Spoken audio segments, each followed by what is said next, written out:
আপনি কি জানেন করলা খেলে কি হয়? এটি হজম শক্তি বাড়াতে এবং পেট পরিষ্কার রাখতে কাজ করে। কম ক্যালোরি এবং বেশি ফাইবার থাকায় এটি ক্ষুধা নিয়ন্ত্রণে রেখে ওজন কমাতে সাহায্য করে।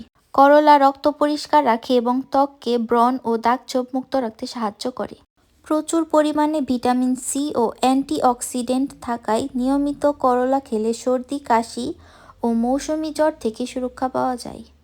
যাদের লিভারে সমস্যা রয়েছে বা যারা রক্তে শর্করার ওষুধের উপর নির্ভরশীল, তাদের অতিরিক্ত করলা বা এর রস খাওয়ার আগে চিকিৎসকের পরামর্শ নেওয়া উচিত।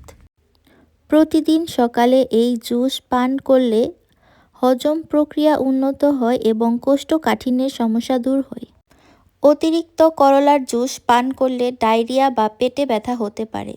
গর্ভাবস্থায় বা অন্য কোনো জটিল রোগের চিকিৎসারত অবস্থায় চিকিৎসকের পরামর্শ নিয়ে এটি খাওয়া উচিত।